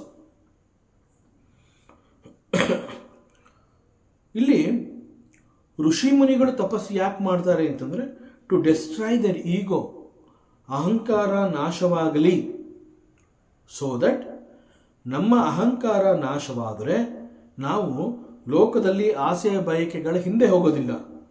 ಸೊ ಆಸೆಯ ಬಯಕೆಗಳ ಹಿಂದೆ ಹೋಗದೇ ಇದ್ದಾಗ ನಾವು ಅಂತರ್ಮುಖಿಯಾಗಬಹುದು. ಸೊ ಅಂತರ್ಮುಖಿಯಾದಾಗ ಆತ್ಮ ಸಾಕ್ಷಾತ್ಕಾರ ಆಗತ್ತೆ, ಪರಮಾತ್ಮ ದರ್ಶನವಾಗತ್ತೆ, ಸತ್ಯ ಗೊತ್ತಾಗತ್ತೆ. ಈ ಕಾರಣದಿಂದ ಋಷಿ ಮುನಿಗಳು ತಪಸ್ಸು ಮಾಡ್ತಾ ಇದ್ರು. ಸೊ ಋಷಿ ಮುನಿಗಳು ಮಾಡ್ತಾ ಇದ್ದಂತಹ ತಪಸ್ಸಿನ ಏಕೈಕ ಉದ್ದೇಶ ಅಂತಂದರೆ ಟು ಡೆಸ್ಟ್ರಾಯ್ ದರ್ ಈಗೋ, ಅಹಂಕಾರವನ್ನು ನಾಶ ಮಾಡ್ಕೊಳ್ಳೋದಕ್ಕೆ. ಆದರೆ ಇಲ್ಲಿ ರಾಕ್ಷಸರು ಕೂಡ ತಪಸ್ಸು ಮಾಡ್ತಾ ಇದ್ದಾರೆ ಅಂತಂದಾಗ, ರಾಕ್ಷಸರು ಯಾಕೆ ತಪಸ್ಸನ್ನು ಮಾಡ್ತಾ ಇದ್ರು ಅಂತಂದರೆ ಟು ಫುಲ್ಫಿಲ್ ದೇರ್ ಡಿಸೈರ್ಸ್. ನಾವು ಯಾವುದೇ ಒಂದು ಪುರಾಣದ ರಾಕ್ಷಸರ ತಪಸ್ಸಿನ ಬಗ್ಗೆ ವಿಚಾರವನ್ನು ಮಾಡಿದಾಗ ಪ್ರತಿಯೊಬ್ಬ ರಾಕ್ಷಸ ಕೂಡ ತಾನು ಯಾಕೆ ತಪಸ್ಸನ್ನು ಮಾಡ್ದ ಅಂತಂದರೆ ಅವನು ಅನೇಕ ಲೌಕಿಕ ಆಸೆ ಬಯಕೆಗಳನ್ನು ಹೊಂದಿದ್ದ. ಸೊ ತಪಸ್ಸು ಮಾಡಿ ಆ ಮೂಲಕ ಬ್ರಹ್ಮ, ವಿಷ್ಣು, ಶಿವ ಯಾರನ್ನೋ ಕುರಿತು ಅವನು ತಪಸ್ಸು ಮಾಡ್ತಾ ಇದ್ದಾನೆ ಅಂತಂದರೆ ಅವರೆಲ್ಲರನ್ನ ಅವನು ಗುರಿಯಾಗಿ ಇಟ್ಕೊಂಡು ತನಗೆ ಬೇಕಾದಂತಹ ಆಸೆ ಬಯಕೆಗಳನ್ನು ಅವರ ಮೂಲಕ ಪಡ್ಕೊಳ್ಳುವಂತಹ ಪ್ರಯತ್ನ. So to fulfil the desires these ರಾಕ್ಷಸಾಸ್ ಅವರು ತಪಸ್ಸನ್ನು ಮಾಡ್ತಾ ಇದ್ರು. ಆ್ಯಕ್ಚುಲಾಗಿ ಎಲ್ಲಿಯವರೆಗೆ ಈ ಅಹಂಕಾರ ಅನ್ನುವಂತಹದ್ದು ನಾಶವಾಗೋದಿಲ್ಲ ಅಲ್ಲಿಯವರೆಗೆ ನಮ್ಮಲ್ಲಿ ರಾವಣ ಅನ್ನುವಂತಹ ಒಬ್ಬ ರಾಕ್ಷಸ ಬದುಕಿರ್ತಾನೆ. That is the take home message here. So Bhagavan Ramana ಮಹರ್ಷಿಗಳು ಈ ಒಂದು ಸಂದರ್ಭದಲ್ಲಿ ಒಂದು ಕತೆ ಹೇಳ್ತಾ ಇದ್ರು. ಅವರ ಮಾತುಗಳಲ್ಲಿ ಈ ಒಂದು ದೃಷ್ಟಾಂತ ಬರುತ್ತೆ. ಒಬ್ಬ ಬೇಟೆಗಾರ ಇರ್ತಾನೆ, ಎ ಹಂಟರ್. ಅವನೇನು ಮಾಡ್ತಾನೆ, ಕಾಡಲ್ಲಿ ಒಂದು ಆನೆಯನ್ನು ನೋಡ್ತಾನೆ. ಸೊ ಅವನ ಯೋಚನೆ ಏನು ಅಂತಂದರೆ ಹೇಗಾದರೂ ಮಾಡಿ ಈ ಆನೆಯನ್ನು ಬೇಟೆಯಾಡಬೇಕು. ಸೊ ಈ ಆನೆಯನ್ನು ಬೇಟೆಯಾಡಿ ಇದನ್ನು ಸಾಯಿಸಬೇಕು ಅನ್ನುವಂತಹದ್ದು ಅವನ ಬಯಕೆ ಆಗಿರುತ್ತೆ. ಸೊ ಅದಕ್ಕಾಗಿ ಅವನೇನು ಮಾಡ್ತಾನೆ, ಒಂದು ದೊಡ್ಡ ಒಂದು ಮರವನ್ನು ಏರಿ ಆ ಆನೆ ಬರ್ತಾ ಇರುವಂತಹ ದಾರಿಗೆ ದೂರದಲ್ಲಿ ಒಂದು ಮರವನ್ನು ಏರಿ ಮೇಲ್ಗಡೆ ಕೂತಿರ್ತಾನೆ. ಸೊ ಕೈಯಲ್ಲಿ ಒಂದು ಚೂಪಾದ ಒಂದು ಕಬ್ಬಿಣದ ಒಂದು ದೊಡ್ಡ ಟೂಲ್ ಇಟ್ಕೊಂಡಿರ್ತಾನೆ ಅವನು. ಸೊ ಅವನೇನು ಅಂತಂದರೆ ಈ ಒಂದು ಆನೆ ಬರುವಂತಹ ಸಂದರ್ಭದಲ್ಲಿ ಮರದ ಮೇಲ್ಗಡೆಯಿಂದ ಜಿಗಿದು ಆನೆಯ ಮೇಲೆ ಕುಳಿತುಕೊಂಡು ಆನೆಯ ನೆತ್ತಿಗೆ ಈ ಒಂದು ಟೂಲಿಂದ ಬಿಗಿಯಾಗಿ ಜೋರಾಗಿ ಹೊಡೆಯುವಂತಹದ್ದು. ಸೊ ನೆತ್ತಿ ಸೀಳಿ ಆನೆಯನ್ನು ಸಾಯಿಸಬೇಕು. ಸೊ ಇದು ಅವನ ಈ ಹಂಟರ್ದು ಪ್ಲ್ಯಾನು. ಅಂದರೆ ಏನಾಗುತ್ತೆ, ಆನೆ ಬರ್ತಾ ಇರೋದು ನೋಡಿ ಅವನು ಮರವನ್ನು ಏರಿ ಮೇಲ್ಗಡೆ ಹೋಗಿ ಕೂತ್ಕೋತಾನೆ. ಸೊ ಇನ್ನೇನು ಆನೆ ಬರಬೇಕು, ಅವನ ಮೇಲ್ಗಡೆಯಿಂದ ಜಂಪ್ ಮಾಡಬೇಕು. ಸೊ ಈ ಟೈಮಿಂಗ್ಸಲ್ಲಿ ಸ್ವಲ್ಪ ವ್ಯತ್ಯಾಸ ಆಗುತ್ತೆ. ಆನೆ ಇನ್ನೂ ಅವನು ಎಣಿಸಿದ ಜಾಗಕ್ಕೆ ಬಂದಿಲ್ಲ, ಇವನು ಮೇಲ್ಗಡೆಯಿಂದ ಜಂಪ್ ಮಾಡ್ತಾನೆ. ಆ್ಯಕ್ಚುಲಾಗಿ ಆನೆ ಬರುವ ಕರೆಕ್ಟ್ ಸಮಯಕ್ಕೆ ಅವನು ಜಂಪ್ ಮಾಡಿದರೆ ಆನೆಯ ಮೇಲೆ ಅವನು ಬೀಳ್ತಾ ಇದ್ದ. ಆದರೆ ಸ್ವಲ್ಪ ವ್ಯತ್ಯಾಸವಾಗಿ ಇವನು ಮುಂಚೆನೇ ಜಂಪ್ ಮಾಡಿದ್ರಿಂದ ಇವನು ಕೆಳಗೆ ಬಿದ್ದೋಗ್ತಾನೆ. ಆಮೇಲೆ ಆನೆ ಆ ಕಡೆ ಬರುತ್ತೆ. ಸೊ ಇವನು ಕೆಳಗೆ ಬಿದ್ದಿರೋದು ನೋಡ್ಬಿಟ್ಟು ಆನೆ ಏನು ಮಾಡುತ್ತೆ, ಆ್ಯಕ್ಚುಲಾಗಿ ಇವನ ಮೇಲೆ ಕಾಲಿಟ್ಟು ಇವನನ್ನು ಸಾಯಿಸ್ಬೋದಾಗಿತ್ತು. ಆನೆ ಏನು ಮಾಡುತ್ತೆ, ಸಾಯಿಸಲಿಲ್ಲ, ಅವನ್ನ ಬದುಕುವುದಕ್ಕೆ ಒಂದು ಅವಕಾಶವನ್ನು ಕೊಡುತ್ತೆ. ಸೊ ಬದುಕುವುದಕ್ಕೆ ಒಂದು ಅವಕಾಶವನ್ನು ಕೊಟ್ಟ ಕಾರಣದಿಂದ ಈ ಬೇಟೆಗಾರ ಏನು ಮಾಡ್ತಾನೆ, ಎದ್ದು ಪಕ್ಕಕ್ಕೆ ಸರಿದು ಮತ್ತೊಂದು ಅವಕಾಶದಲ್ಲಿ ಇದೇ ರೀತಿ ಪ್ರಯತ್ನ ಮಾಡಿ ಮೇಲ್ಗಡೆಯಿಂದ ಆನೆಯ ಮೇಲೆ ಜಿಗಿದು ಆನೆಯ ನೆತ್ತಿಯ ಮೇಲೆ ತನ್ನ ಹತ್ತಿರ ಇರುವಂತಹ ಒಂದು ಆಯುಧದಿಂದ ಆನೆಯ ನೆತ್ತಿಯನ್ನು ಸೀಳಿ ಆನೆಯನ್ನು ಸಾಯಿಸ್ತಾನೆ. ಸೊ ಆನೆಯನ್ನು ಅವನು ಬೇಟೆ ಆಡ್ಬಿಡ್ತಾನೆ. ಸೊ ಇಲ್ಲಿ ರಮಣ ಮಹರ್ಷಿಗಳು ಹೇಳ್ತಾ ಇರೋದು ಏನು ಅಂತಂದರೆ, ದಿಸ್ ಹಂಟರ್ ಈಸ್ ಲೈಕ್ ಈಗೋ, ಅಹಂಕಾರ. ಯಾವಾಗ ಇದು ಅಹಂಕಾರ ಅನ್ನೋವಂತಹದ್ದು ನಮಗೆ ಗೊತ್ತಾಗುತ್ತೆ, ಆ ಕ್ಷಣದಲ್ಲಿ ಅಹಂಕಾರವನ್ನು ನಾವು ನಾಶ ಮಾಡ್ಕೋಬೇಕು. ಇದು ಸಾಧಕರಿಗೆ ರಮಣ ಮಹರ್ಷಿಗಳು ಕೊಡ್ತಾ ಇರುವಂತಹ ಒಂದು ಸಂದೇಶ. ಯಾವಾಗ ಇಂತಹದ್ದು ಅಹಂಕಾರ ಅನ್ನುವಂತಹದ್ದು ನಿನಗೆ ಗೊತ್ತಾಗುತ್ತೆ, ಆ ಕ್ಷಣದಲ್ಲಿ ನೀನು ಅದನ್ನು ನಾಶ ಮಾಡಿಕೊಂಡಾಗ ಸಾಧನೆಯಲ್ಲಿ ನೀನು ಮತ್ತಷ್ಟು ಹೆಜ್ಜೆ ಮುಂದೆ ಹೋಗಬಹುದು. ಒಂದು ವೇಳೆ ಇದು ಅಹಂಕಾರ ಅಂತ ಗೊತ್ತಾದರೂ ಕೂಡ ಅದನ್ನು ನಾಶಪಡಿಸದೆ ಅವುಗಳನ್ನು ಮತ್ತಷ್ಟು ನೀನು ಪೋಷಣೆ ಮಾಡಿದ್ರೆ ಒಂದು ದಿನ ಇದೇ ಅಹಂಕಾರ ಅನ್ನುವಂತಹದ್ದು ನಿನ್ನನ್ನೇ ನಾಶ ಮಾಡುತ್ತೆ. ಜಸ್ಟ್ ಲೈಕ್ ಆ ಹಂಟರು ಹೇಗೆ ಆನೆಯಿಂದ ಒಂದು ಅವಕಾಶವನ್ನು ಪಡ್ಕೊಂಡು ಮತ್ತೆ ಅದೇ ಆನೆಯನ್ನು ಅವನು ಸಾಯಿಸ್ತಾನೆ. ಸೊ ಇಲ್ಲಿ ಆನೆಗೆ ಆ ಕ್ಷಣದಲ್ಲೇ ಇವನನ್ನು ಅದು ತುಳಿದು ಸಾಯಿಸ್ಬೋದಾಗಿತ್ತು, ಆದರೆ ಒಂದು ಅವಕಾಶ ಕೊಡ್ತು. ಸೊ ಇದರಿಂದ ಅಹಂಕಾರಕ್ಕೆ ಒಂದು ಅವಕಾಶ ಕೊಟ್ಟರೆ ಏನಾಗುತ್ತೆ ಅಂತಂದರೆ, ಅಹಂಕಾರ ಅನ್ನುವಂತಹದ್ದು ನಮ್ಮನ್ನು ನಾಶ ಮಾಡುತ್ತೆ. ಅದರಿಂದ ವಾಚ್ ಯುವರ್ ಈಗೋ ಅಂತ ಹೇಳ್ತಾರೆ. ನಿನ್ನ ಅಹಂಕಾರವನ್ನು ನೀನು ಗುರುತಿಸ್ಕೊಂಡು ಅದನ್ನು ಡೆಸ್ಟ್ರಾಯ್ ಮಾಡಬೇಕು. ಅಹಂಕಾರವನ್ನು ಡೆಸ್ಟ್ರಾಯ್ ಮಾಡೋದು ಅಂತಂದ್ರೆ ಏನು? ಅಹಂಕಾರವನ್ನು ಪರಮಾತ್ಮನಿಗೆ ನೀನು ಸಮರ್ಪಣೆ ಮಾಡಿಬಿಡು. ಇದು ನನ್ನದಲ್ಲದ ಸ್ವಭಾವ, I do not want this, ಇದು ನಂದಲ್ಲ ಅಂತಂದಮೇಲೆ ನನಗೆ ಬೇಡ. ಸೊ ನನಗೆ ಬೇಡ ಅಂತ ಹೇಳಿ ಭಗವಂತನಿಗೆ ಅರ್ಪಣೆ ಮಾಡುವಂತಹದ್ದು. ಸೊ ನಮ್ಮಲ್ಲಿರುವಂತಹ ಎಲ್ಲವನ್ನ ನಾವು ಭಗವಂತನಿಗೆ ಅರ್ಪಿಸಿ, ಕೊನೆಗೆ ನಮ್ಮನ್ನೇ ನಾವು ಭಗವಂತನಿಗೆ ಅರ್ಪಿಸಿ, ಅಹಂಕಾರವನ್ನು ನಾವು ಭಗವಂತನಿಗೆ ಸಮರ್ಪಣೆ ಮಾಡದೆ ಹೋದರೆ ಅದು ನಮಗೆ ನಾಶವನ್ನು ತಂದುಕೊಡುತ್ತೆ. ಅದರಿಂದ ಎಲ್ಲಿಯವರೆಗೆ ನಾವು ಭಗವಂತನಿಗೆ ನಾವು ಏನೆಲ್ಲವನ್ನು ಅರ್ಪಿಸಬಹುದು, ಅಂದರೆ ಭಗವಂತನಿಗೆ ಮುಖ್ಯವಾಗಿ ಬೇಕಾಗಿರುವಂತಹದ್ದು ನಾವು ಅಹಂಕಾರವನ್ನು ಕಳ್ಕೊಳ್ಳುವಂತಹದ್ದು. So he will be please to accept our ಅಹಂಕಾರ. ನಾನು ಅಹಂಕಾರ ನನಗೆ ಬೇಡ ಅಂತ ಹೇಳಿ ಅದನ್ನು ನಾನು ಸಮರ್ಪಣೆ ಮಾಡ್ತಿದ್ದೀನಿ ಅಂತಂದರೆ ಭಗವಂತ he is please to accept this. So ನಮ್ಮಲ್ಲಿರುವಂತಹ ಆಸೆ ಬಯಕೆಗಳು, ಲೈಕ್ಸ್ ಆ್ಯಂಡ್ ಡಿಸ್ಲೈಕ್ಸ್, ಇವೆಲ್ಲ ನಾವು ಕಡಿಮೆ ಮಾಡ್ಕೋಬೇಕು ಅಂತಂದರೆ ಈ ಅಹಂಕಾರ ಅನ್ನುವಂತಹದ್ದು ನಾಶವಾಗಬೇಕು. ಆಗ ಒಂದು ಅರ್ಥದಲ್ಲಿ ನಮ್ಮಲ್ಲಿ ನಿರ್ಲಿಪ್ತತೆ ಎನ್ನುವಂತಹದ್ದು ನಮಗೆ ಗೊತ್ತಾಗುತ್ತೆ. So we have to reduce our strong opinions, strong preferences. So ಯಾವಾಗ ನಾವು ಅದೆಲ್ಲ ಕಡಿಮೆ ಮಾಡ್ಕೋತಾ ಇದ್ದೀವಿ, that itself is that we are offering our ego to the Lord. So ಇಲ್ಲಿ ಮುಖ್ಯವಾದ ಸಂದೇಶ ಏನು ಅಂತಂದರೆ, ಯಾರೇ ಆಗಲಿ ಭಗವಂತನಲ್ಲಿ ಅವನು ಸ್ಥಿರವಾದ ಭಕ್ತಿಯನ್ನು ಹೊಂದಿದ್ದಾನೆ ಅಂತಂದರೆ ಅಂತಹವನಿಗೆ ಭಗವಂತನೇ he gives lot of power. So ಭಗವಂತನಿಂದ ಅವನಿಗೆ ಅನೇಕ ಆಶೀರ್ವಾದಗಳು ಸಿಗತ್ತೆ ಅಂತ ಹೇಳಿರೋದ್ರಿಂದ ಭಗವಂತನಿಗೆ ಈ ರೀತಿ ಸ್ಥಿರ ಭಕ್ತಿಯನ್ನು ಹೊಂದೋದಕ್ಕೆ ಅದು ಯಾರು ಬೇಕಾದ್ರೂ ಆಗಿರ್ಬೋದು, ನಾನು, ನೀವು, ಈವನ್ ರಾವಣ ಲೈಕ್. ಆದ್ದರಿಂದ ಯಾರು ಭಗವಂತನಲ್ಲಿ ಸ್ಥಿರವಾದ ಭಕ್ತಿಯನ್ನು ಹೊಂದಿರ್ತಾನೆ ಅಂತಹವನಿಗೆ ಭಗವಂತನಿಂದ ಅನೇಕಗಳು ಸಿಗತ್ತೆ. ಸೊ ಈ ಅರ್ಥದಲ್ಲಿ ರಾವಣನ ಭಕ್ತಿ ಅಂತ ಹೇಳಿದಾಗ ಅವನು ಪರಮಾತ್ಮನಲ್ಲಿ ಸ್ಥಿರವಾದ ಭಕ್ತಿಯನ್ನು ಹೊಂದಿದ್ದ. ಸೊ ಬಿಕಾಸ್ ಆಫ್ ದಿಸ್ ಸ್ಥಿರ ಭಕ್ತಿ ರಾವಣ ಲಾರ್ಡ್ ಶಿವನಿಂದ ಅಷ್ಟೊಂದು ದೊಡ್ಡ ಸಾಮರ್ಥ್ಯವನ್ನು, ಶಕ್ತಿಯನ್ನು ಅವನು ಪಡೆದಿದ್ದ. ಸೊ ಇಲ್ಲಿ ಸ್ಥಿರವಾದ ಭಕ್ತಿ ಭಗವಂತನಿಂದ ಹೀಗೆ ಅನೇಕಗಳನ್ನು ಗಳಿಸಿಕೊಡುತ್ತೆ ಅಂತಂದಾಗ we have to understand what is ಸ್ಥಿರ ಭಕ್ತಿ. ಸ್ಥಿರವಾದ ಭಕ್ತಿ ಅಂತಂದ್ರೆ ಏನು? ಸೊ ಸ್ಥಿರವಾದ ಭಕ್ತಿ ಅಂತಂದರೆ, ಫಾರ್ ಎಕ್ಸಾಂಪಲ್, ಕೆಟ್ಟ ಅವಕಾಶದ ಸಂದರ್ಭಗಳಲ್ಲೂ ಕೂಡ, that means even during the very difficulty situations, if you can hold on to the Lord, that is called the ಸ್ಥಿರವಾದ ಭಕ್ತಿ. ಮೋಸ್ಟ್ ಚಾಲೆಂಜಿಂಗ್ ಸಿಚುಯೇಷನ್ಸ್ಗಳು ಬರುತ್ತೆ ನಮಗೆ ಲೈಫಲ್ಲಿ. ಆಗ ಸ್ವಲ್ಪವೂ ಅಂಜದೆ, ಹೆದರಿಕೆಯನ್ನು ತೋರ್ಪಡಿಸದೆ ಪರಮಾತ್ಮನಲ್ಲಿ ಬಹಳ ಗಟ್ಟಿಯಾದ ವಿಶ್ವಾಸವನ್ನು ಇಡುವಂತಹದ್ದು. ಏನೂ ಆಗೋದಿಲ್ಲ, ಹೀ ಈಸ್ ದೇರ್, ಭಗವಂತ ಇದ್ದಾನೆ, ಹಿ ವಿಲ್ ಟೇಕ್ ಕೇರ್. ಇದಕ್ಕಾಗಿ ನಾನು ಹೆದರಬೇಕಾಗಿಲ್ಲ. ನಾನು ಹೆದರ್ತಾ ಇದ್ದೀನಿ ಅಂತಂದರೆ that means I do not have faith in the Lord. So ನನಗೆ ಈ ಘಟನೆ ನನ್ನನ್ನು ನಾಶ ಮಾಡಬಹುದು ಅನ್ನುವಂತಹ ಒಂದು ಹೆದರಿಕೆ ನಮ್ಮ ಸ್ಥಿರ ಭಕ್ತಿಯನ್ನು ಅಳಿಸಿ ಹಾಕುತ್ತೆ. That means I have no faith ಅಂತ ಅರ್ಥ. ಸೊ ಅದರಿಂದ even during the very challenging situations, if you can hold on to the Lord, that is called the ಸ್ಥಿರ ಭಕ್ತಿ. So such a type of pure devotion is called sthira bhakti.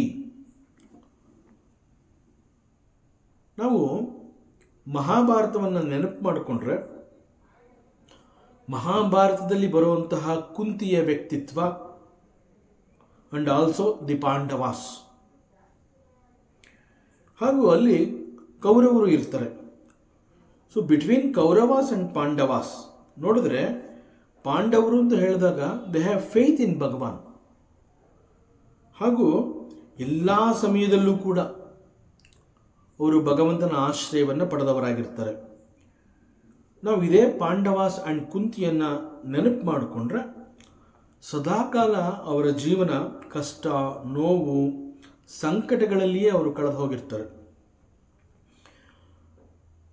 ಅವರ ಇಷ್ಟಕ್ಕೆ ವಿರುದ್ಧವಾಗಿ ಅವರ ಬದುಕು ನಡೀತಾ ಇರುತ್ತೆ. ಕುಂತಿ ಆ್ಯಂಡ್ ಪಾಂಡವಾಸ್ ಅಂತಂದಾಗ ಪ್ರತಿ ಕ್ಷಣ ಕೂಡ ಅವರ ಇಷ್ಟಕ್ಕೆ ವಿರುದ್ಧವಾಗಿ ಅವರ ಬದುಕು ಸಾಗ್ತಾ ಇರುತ್ತೆ. ಜೀವನದ ಹೆಚ್ಚಿನ ಸಮಯ ಅವರ ಅರಣ್ಯದಲ್ಲೇ ಕಳೆದಿರ್ತಾರೆ. ರಾಜವಂಶದಲ್ಲಿ ಹುಟ್ಟಿದ್ರೂ ಕೂಡ ಭಿಕ್ಷೆಯನ್ನು ಬೇಡ್ತಾರೆ, ವೇಷವನ್ನು ಮರೆಸ್ಕೋತಾರೆ, ಮತ್ತು ಒಂದು ರೀತಿಯಲ್ಲಿ ಕಾಡಿನಲ್ಲಿ ಅಲೆದಾಡ್ತಾ ಇರ್ತಾರೆ ಅವರು. ಸೊ ಪರಿಸ್ಥಿತಿ ಹೇಗಿದ್ರೂ ಕೂಡ ಭಗವಂತನ ಮೇಲಿದ್ದಂತಹ ಒಂದು ಶ್ರದ್ಧೆ ಮತ್ತು ಭಕ್ತಿ ಅವರಲ್ಲಿ ಬಹಳ ಪರಮಾತ್ಮನನ್ನು ಅಷ್ಟೊಂದು ಪರಮಾತ್ಮನ ವಿಶ್ವಾಸವನ್ನು ಹೊಂದಿರ್ತಾರೆ ಅವರು.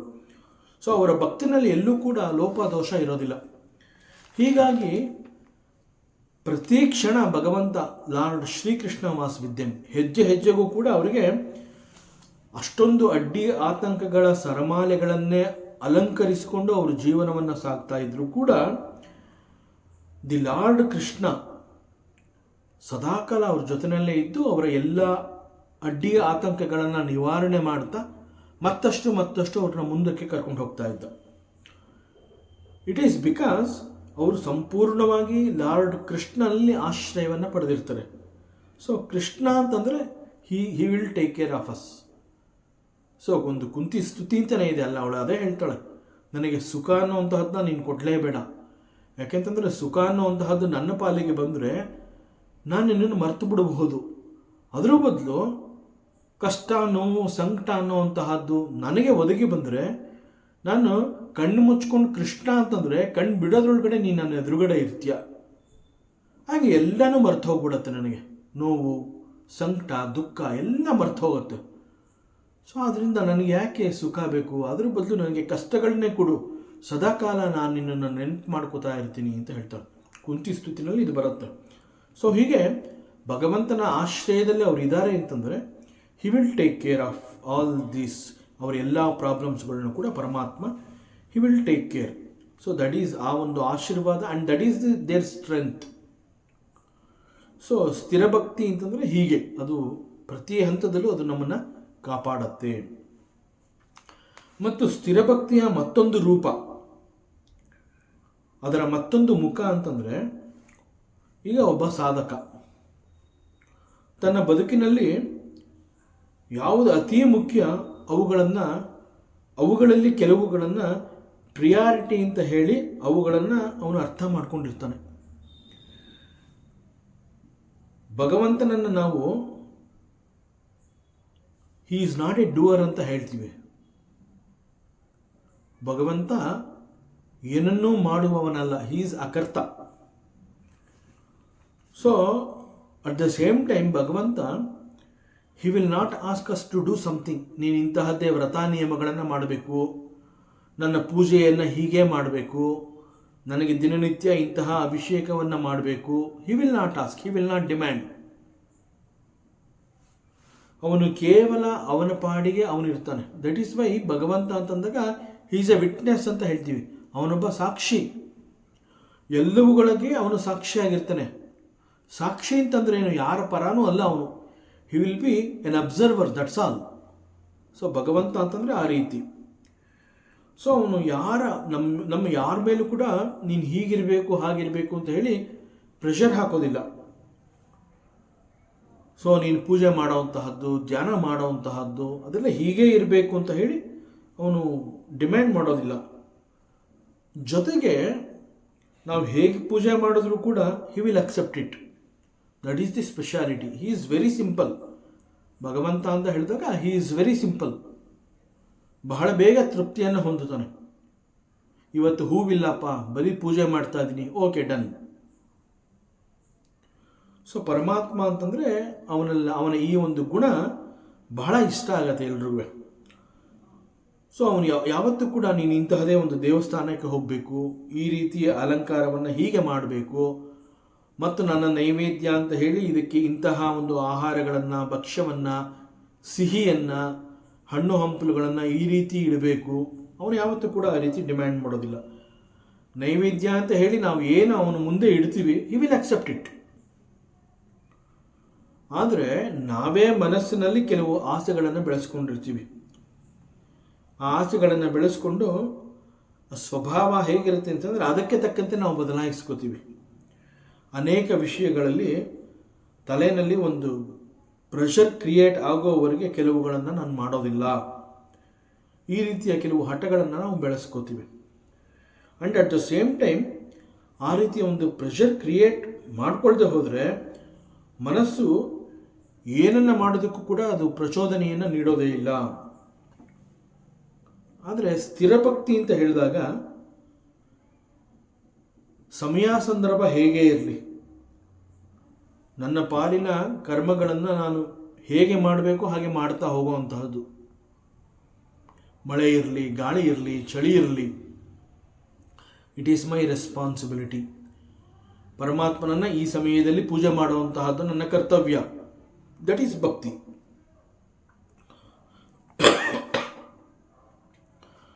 ಸೊ ಇಟ್ ಈಸ್ ಕಾಲ್ಡ್ ಸಾಧನೆ. ಸೊ ಸಾಧನೆ ಅಂತ ಹೇಳಿದಾಗ it must be done.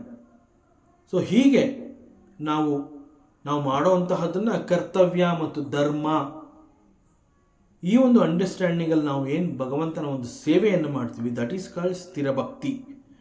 And this ಸ್ಥಿರ ಭಕ್ತಿ will bring us lot of inner strength. So Ravana ಈ ರೀತಿಯಲ್ಲಿ ಭಕ್ತಿಯನ್ನು ಹೊಂದಿದ್ದ.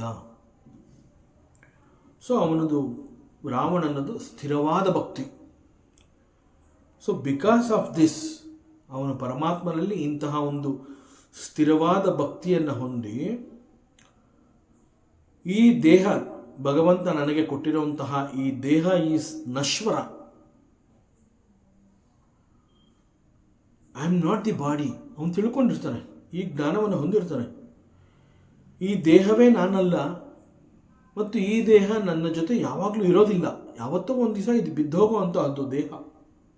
ಅಸ್ಥಿರವಾದ ಇಂತಹ ಒಂದು ದೇಹ ಮತ್ತು ಈ ದೇಹದ ಜೊತೆಗೆ ಕೆಲವು ಇಂದ್ರಿಯಗಳು ಕೂಡ ನನಗೆ ಸಿಕ್ಕಿದೆ. ಆ ಇಂದ್ರಿಯಗಳನ್ನು ಮತ್ತು ದೇಹದಿಂದ ನಾನು ಭಗವಂತನನ್ನು ಹೊಂದೋದಿಲ್ಲ ಅಂತಂದ ಮೇಲೆ ನನಗೆ ಈ ದೇಹವಾಗಲಿ ಇಂದ್ರಿಯಗಳಾಗಲಿ ಬೇಕಾಗಿಲ್ಲ. ನನಗೆ ಬೇಕಾಗಿರುವಂತಹದ್ದೇನು ಭಗವಂತ. ಸೊ ಎಲ್ಲಿಯವರೆಗೆ ನಾನು ಈ ಒಂದು ದೇಹಕ್ಕೆ ಅಟ್ಯಾಚ್ ಆಗಿರ್ತೀನಿ, identification with the body, and ಎಲ್ಲಿಯವರೆಗೆ ನಾನು ಈ ಒಂದು ಇಂದ್ರಿಯಗಳ ಮೇಲೆ ಡಿಪೆಂಡ್ ಆಗಿರ್ತೀನಿ, ಅಲ್ಲಿವರೆಗೆ ನನಗೆ ಭಗವಂತ ಸಿಗೋದಿಲ್ಲ. That means I don't need this. ಈ ದೇಹ ನನಗೆ ಬೇಡ, ಈ ಇಂದ್ರಿಯಗಳು ಬೇಡ. ಸೊ ಇಲ್ಲಿ ರಾವಣ ಪರಮಾತ್ಮನನ್ನು ಕುರಿತು ಅಷ್ಟೊಂದು ದೀರ್ಘವಾದ ತಪಸ್ಸನ್ನು ಮಾಡಿ ಕೊನೆಗೆ ಒಂದು ಹಂತದಲ್ಲಿ ಭಗವಂತನನ್ನು ಹೇಗಾದರೂ ಸರಿ ಲಾರ್ಡ್ ಶಿವನನ್ನು ನಾನು ಒಲಿಸ್ಕೊಳ್ಳೇಬೇಕು ಅಂತ ಹೇಳಿದಾಗ ಅವನು ಯೋಚನೆ ಮಾಡ್ತಾನೆ. ಸೊ ಈ ದೇಹ ಮತ್ತು ಇಂದ್ರಿಯಗಳನ್ನು ಇಟ್ಕೊಂಡು ನಾನು ಭಗವಂತನನ್ನು ನೋಡ್ತೀನಿ ಅಂತಂದರೆ ಅದು ಸಾಧ್ಯ ಇಲ್ಲ. So I don't need this ಅಂತ ಹೇಳಿ ಅವನೇನು ಮಾಡ್ತಾನೆ, ತನ್ನ ಇಂದ್ರಿಯಗಳನ್ನು ಅಂತಂದರೆ ಪಂಚ ಜ್ಞಾನೇಂದ್ರಿಯ ಹಾಗೂ ಪಂಚ ಕರ್ಮೇಂದ್ರಿಯಗಳನ್ನು ಭಗವಂತನಿಗೆ ಸಮರ್ಪಣೆ ಮಾಡ್ತಾನೆ. ಸೊ ಇಲ್ಲಿ ಒಟ್ಟು 10 ಇಂದ್ರಿಯಗಳು ಅಂತಂದರೆ it is representing 10 heads of lord Ravana. So ನಿಜವಾಗ್ಲೂ ಅದು 10 ತಲೆಗಳು ಅಂತಂದರೆ ಈ ಇಂದ್ರಿಯಗಳನ್ನು ಕುರಿತು ಹೇಳಿರುವಂತಹದ್ದು. ಸೊ ಇಂದ್ರಿಯಗಳ ಮೂಲಕ ಭಗವಂತ ಸಿಗೋದೇ ಇಲ್ಲ ಅಂತಂದ ಮೇಲೆ ಈ ಇಂದ್ರಿಯಗಳನ್ನು ನಾನು ಭಗವಂತನಿಗೆ ಅರ್ಪಣೆ ಮಾಡಿಬಿಡ್ತೀನಿ. ಸೊ ಈ ಇಂದ್ರಿಯಗಳ ಮೂಲಕ ನಾನು ಮಾಡುವಂತಹ ಎಲ್ಲ ಕರ್ಮಗಳು ಹಾಗೂ ಅವುಗಳ ಮೂಲಕವಾಗಿ ಏನೆಲ್ಲವನ್ನ ನಾನು ಗಳಿಸ್ಕೋತೀನಿ. ಸಾಮಾನ್ಯವಾಗಿ ಇಂದ್ರಿಯಗಳು ಅಂತ ಹೇಳಿದಾಗ ಇಂದ್ರಿಯಗಳ ಮೂಲಕ ಗಳಿಸಿಕೊಳ್ಳುವಂತಹ ಜ್ಞಾನ ಈಸ್ ಲೌಕಿಕ ಜ್ಞಾನ. ಸೊ ಲೌಕಿಕ ಜ್ಞಾನ ಅಂತಂದಾಗ there is A limitation. So ಈ ಲೌಕಿಕ ಜ್ಞಾನದಿಂದ ಕೆಲವು ಆಸೆ ಬಯಕೆಗಳನ್ನು ಪೂರೈಸ್ಕೋಬೋದು, ಕೆಲವು ಸ್ಟೇಟಸ್ನ ನಾವು ಇನ್ಕ್ರೀಸ್ ಮಾಡ್ಕೋಬಹುದು. ಬಟ್ ಈ ಒಂದು ಲೌಕಿಕ ಜ್ಞಾನದಿಂದ ನಮಗೆ ಲಿಬರೇಷನ್ ಅನ್ನುವಂತಹದ್ದು ಸಿಗೋದಿಲ್ಲ. ಮುಕ್ತಿ, ಮೋಕ್ಷ ಇದ್ಯಾವುದು ನಮ್ಗೆ ಅರ್ಥ ಆಗೋದೇ ಇಲ್ಲ. ಸೊ ಮ್ಯಾಕ್ಸಿಮಮ್ ಈ ಇಂದ್ರಿಯಗಳು ಮತ್ತು ದೇಹ ಅಂತ ಹೇಳಿದಾಗ ನಮಗೆ ಹೀಗೆ ಲೌಕಿಕದ ಕೆಲವುಗಳನ್ನು ನಾವು ಪಡ್ಕೋಬಹುದು. ಆದರೆ it is not required, because ಇವುಗಳ ಮೂಲಕ ನಾನು ಭಗವಂತನನ್ನು ಹೊಂದೋದಕ್ಕೆ ಸಾಧ್ಯ ಇಲ್ಲ ಅಂತಂದಮೇಲೆ I don't need this. So this is the understanding of Ravana. So that is where ಆ ಸ್ಥಿರ ಭಕ್ತಿ ಎನ್ನುವಂತಹದ್ದು ಅವನು ಹೊಂದುತ್ತಾನೆ. ಸೊ ಸ್ಥಿರ ಭಕ್ತಿ ಯಾವಾಗ ಹೊಂದುತ್ತಾನೆ ಅಂತಂದರೆ, I don't want this body and these 10 organs, ಈ 10 ಇಂದ್ರಿಯಗಳು ಬೇಡ ನನಗೆ. ಸೊ ಇವೆಲ್ಲವನ್ನ ಪಂಚ ಜ್ಞಾನೇಂದ್ರಿಯ, ಪಂಚ ಕರ್ಮೇಂದ್ರಿಯಗಳ ಮೂಲಕ ನಾನು ಏನೆಲ್ಲವನ್ನ ಮಾಡ್ತೀನಿ, ಕರ್ಮಗಳನ್ನು ಹಾಗೂ ಜ್ಞಾನಗಳನ್ನು ಸಂಪಾದನೆ ಮಾಡ್ತೀನಿ, ಅವೆಲ್ಲವನ್ನ ನಾನು ಭಗವಂತ ನಿನಗೆ ಅರ್ಪಣೆ ಮಾಡ್ತಾ ಇದ್ದೀನಿ. I don't want all these things. So ಈ ಒಂದು ಸ್ಟೇಜ್ಗೆ ಅವನು ಬರ್ತಾನೆ. ಸೊ ಈ ಒಂದು ಭಕ್ತಿಯನ್ನು ಮೆಚ್ಚಿ ಪರಮಾತ್ಮ ಇದು ರಾವಣನದು ಸ್ಥಿರವಾದ ಭಕ್ತಿ ಅಂತ ಹೇಳಿ ಅವನಿಗೆ ಈ ಒಂದು ಸಾಮರ್ಥ್ಯವನ್ನು ಕೊಡ್ತಾನೆ. ಅಂತಂದರೆ ಇನ್ನರ್ ಸ್ಟ್ರೆಂತ್ ನಾವು ಹೇಳ್ತೀವಿ, ಆ ಆತ್ಮವಿಶ್ವಾಸ. ಆತ್ಮವಿಶ್ವಾಸ ಅಂತಂದರೆ I can do anything, I can achieve anything. So ಈ ಕಾರಣದಿಂದ ಬಿಕಾಸ್ ಅವನಿಗೆ ಸಿಕ್ಕ ಈ ಒಂದು ಇನ್ನರ್ ಸ್ಟ್ರೆಂತ್ನ ಕಾರಣದಿಂದ ತನ್ನ ಸಾಮರ್ಥ್ಯವನ್ನು ಹೆಚ್ಚು ಮಾಡಿಕೊಂಡು ಅವನು 3 ಲೋಕಗಳನ್ನು ವಶಪಡಿಸ್ಕೋತಾನೆ. ಆ 3 ಲೋಕಗಳನ್ನು ವಶಪಡಿಸಿಕೊಂಡು ಮುಂದೆ ಈ ಎಂಟೈರ್ ವಿಶ್ವದಲ್ಲಿ ನನ್ನ ಎದುರಿಗೆ ನಿಂತು ನನ್ನ ಜೊತೆ ಯುದ್ಧ ಮಾಡುವಂತಹವನು ಯಾರು ಇರಲೇಬಾರದು ಅನ್ನುವಷ್ಟರ ಮಟ್ಟಿಗೆ ಅವನು ಬೆಳೀತಾನೆ. ಮತ್ತು 3 ಲೋಕಗಳನ್ನು ಅವನು ವಶಪಡಿಸಿಕೊಂಡ ಅಂತಂದಾಗ ದಟ್ ಇನ್ಕ್ಲೂಡ್ಸ್ ಸ್ವರ್ಗ ಆಲ್ಸೋ. ಸೊ ಹೀಗಾಗಿ ಸ್ವರ್ಗಲೋಕದ ದೇವತೆಗಳು, ಸಮಸ್ತ ದೇವತೆಗಳು ಕೂಡ ರಾವಣನ ಆಸ್ಥಾನದಲ್ಲಿ ತಲೆಬಾಗಿ ನಿಂತಿರ್ತಾರೆ. ರಾವಣ ಯಾವುದೇ ಸಮಯದಲ್ಲಿ ಯಾವ ಆದೇಶವನ್ನು ಕೊಟ್ಟರೂ ಕೂಡ ವಿ ವಿಲ್ ಡೂ ಇಟ್ ಅನ್ನುವ ರೀತಿಯಲ್ಲಿ ಅವರೆಲ್ಲ ಅಲ್ಲಿರ್ತಾರೆ. ಸೊ ಇದೆಲ್ಲ ಏನು ಹೇಳ್ತಾ ಇದೆ ಅಂತಂದರೆ, ಒಂದು ಆ ಇನ್ನರ್ ಸ್ಟ್ರೆಂತ್ ಅನ್ನೋವಂಥದ್ದು ಸಿಕ್ಕಿದಾಗ ಮನುಷ್ಯ ಏನನ್ನು ಬೇಕಾದ್ರೂ ಅವನು ಸಂಪಾದನೆ ಮಾಡಬಹುದು ಅನ್ನೋವಂಥದ್ದನ್ನು Ravana after worshipping the Lord Shiva, so Lord ಶಿವನಲ್ಲಿ ಅವನು ಇಟ್ಕೊಂಡಿದ್ದಂತಹ ಸ್ಥಿರಭಕ್ತಿಯ ಕಾರಣದಿಂದ ಅವನಿಗೆ ಸಿಕ್ಕ ಆ ಒಂದು ಸ್ಟ್ರೆಂತ್ನ ಯೂಸ್ ಮಾಡಿಕೊಂಡು 3 ಲೋಕಗಳನ್ನು ಅವನು ಜಯಿಸ್ತಾನೆ. ಆದರೆ ಮುಖ್ಯವಾಗಿ ಅವನಿಗೆ ಬೇಕಾಗಿದ್ದು ಏನು ಅಂತಂದರೆ, ಯಾವ ಒಂದು ಜ್ಞಾನ ಅವನನ್ನು ಮತ್ತಷ್ಟು ಎತ್ತರಕ್ಕೆ ಕರ್ಕೊಂಡು ಹೋಗಬೇಕಾಗಿತ್ತು ಅದು ಅವನಿಗೆ ಸಿಗಲಿಲ್ಲ. ಬಿಕಾಸ್ ಅವನೇನು ಮಾಡ್ತಾನೆ, 10 ತಲೆಗಳನ್ನು ಪರಮಾತ್ಮ ಶಿವನಿಗೆ ಅರ್ಪಣೆ ಮಾಡ್ತಾನೆ. I don't want all this ಅಂತ. ಆದರೆ ಮುಖ್ಯವಾಗಿ ಅವನು ಮಾಡಬೇಕಾಗಿದ್ದು ತನ್ನ ಅಹಂಕಾರವನ್ನು ನಾಶ ಮಾಡ್ಕೋಬೇಕಾಯಿತು. ಅದನ್ನು ಈ ಶ್ಲೋಕದಲ್ಲಿ ಇಲ್ಲಿ ಪುಷ್ಪದಂತಾಚಾರ್ಯ ಹೇಳ್ತಾ ಇದ್ದಾನೆ.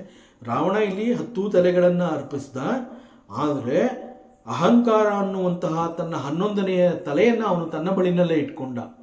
ಸೊ ಬಿಕಾಸ್ ಅವನಲ್ಲಿ ಅಹಂಕಾರ ಅನ್ನುವಂತಹದ್ದು ಉಳಿದುಕೊಂಡ ಕಾರಣದಿಂದ ಅವನು ಮತ್ತಷ್ಟು ಲೋಕದಲ್ಲಿ ಮತ್ತು ಲೌಕಿಕವಾಗಿ ಅನೇಕಗಳನ್ನು ಬೇಕು ಅಂತ ಹೇಳಿ ಅನೇಕ ಆಸೆ ಬಯಕೆಗಳನ್ನು ಹೊಂದುತ್ತಾನೆ. ಸೊ ಈ ಆಸೆ ಬಯಕೆಗಳ ಹಿಂದೆ ಬಿದ್ದು ಅವನು ತನ್ನ ಸತ್ವಗುಣದ ಎಲ್ಲ ಒಳ್ಳೆಯದನ್ನು ಅವನು ಬಿಟ್ಟು ಈ ಆಸೆ ಬಯಕೆಗಳ ಹಿಂದೆ ಹೋಗಿದ್ದರಿಂದ ಅವನಲ್ಲಿ ರಾಕ್ಷಸಿ ಗುಣ ಅನ್ನುವಂತಹದ್ದು ಬೆಳೆದು ರಾಕ್ಷಸನಾಗಿ ಬದಲಾದ. ಸೋ ಕಾಲ್ಡ್ ಮಹಾಬ್ರಾಹ್ಮಣ, ಶಿವಭಕ್ತ ಅಂತೆಲ್ಲ ಅನ್ನಿಸ್ಕೊಂಡಿದ್ದಂತಹ ರಾವಣ ರಾಕ್ಷಸನಾಗಿ ಹೇಗೆ ಬದಲಾದ ಅಂತಂದರೆ, ಅವನು ತನ್ನ ಅಹಂಕಾರವನ್ನು ಪರಮಾತ್ಮನಲ್ಲಿ ಸಮರ್ಪಣೆ ಮಾಡಿಕೊಳ್ಳಿಲ್ಲ, ಅವನು ಅಹಂಕಾರವನ್ನು ನಾಶ ಮಾಡಿಕೊಳ್ಳಿಲ್ಲ. So that is the result, he became ರಾಕ್ಷಸ. ಸೊ ಅವನು ಮನಸ್ಸು ಮಾಡಿದ್ದರೆ ಬದುಕಿನಲ್ಲಿ ಆ ಒಂದು ಸಾರ್ಥಕ್ಯ ಭಾವವನ್ನು ಅವನು ಹೋಗಿ ಮುಟ್ಟಬಹುದಾಗಿತ್ತು. ಅಂತಂದರೆ ಬದುಕಿನ ಸಾರ್ಥಕತೆಯನ್ನು ಅವನು ನೋಡ್ಕೋಬಹುದಾಗಿತ್ತು. ಆದರೆ ಅವನು ತನ್ನ ಬದುಕನ್ನು ಮತ್ತೊಂದು ದಿಕ್ಕಿಗೆ ಅವನು ಬದಲಾಯಿಸಿಕೊಂಡ. ಆ ಮತ್ತೊಂದು ದಿಕ್ಕು ಈಸ್ ಹಿ ಬಿಕೇಮ್ ರಾಕ್ಷಸ. ಅದನ್ನು ಇಲ್ಲಿ ಪುಷ್ಪದಂತಾಚಾರ್ಯ ಈ ಶ್ಲೋಕದಲ್ಲಿ ಹೇಳಿದ್ದಾನೆ. ಮತ್ತಷ್ಟು ವಿಚಾರಗಳಿದೆ, ಮುಂದಿನ ಅವಕಾಶದಲ್ಲಿ ಮತ್ತೆ ಮುಂದುವರಿಸೋಣ. ಓಂ ಪೂರ್ಣಮದಃ ಪೂರ್ಣಮಿದಂ ಪೂರ್ಣಾತ್ ಪೂರ್ಣಮುದಚ್ಯತೆ ಪೂರ್ಣಸ್ಯ ಪೂರ್ಣಮಾದಾಯ ಪೂರ್ಣಮೇವಾವಶಿಷ್ಯತೆ. ಓಂ ಶಾಂತಿ ಶಾಂತಿ ಶಾಂತಿ. ಹರಿ ಓಂ. ಶ್ರೀ ಗುರುಭ್ಯೋ ನಮಃ. ಹರಿ ಓಂ. ಈ ದಿನದ ಪ್ರವಚನ ಸೇವೆಯನ್ನು ಪರಮಾತ್ಮ ಶ್ರೀಕೃಷ್ಣನ ಪಾದಚರಣಗಳಲ್ಲಿ ಅತ್ಯಂತ ಭಕ್ತಿಯಿಂದ ಶ್ರದ್ಧೆಯಿಂದ ಅರ್ಪಿಸೋಣ. ಶ್ರೀಕೃಷ್ಣಾರ್ಪಣಮಸ್ತು.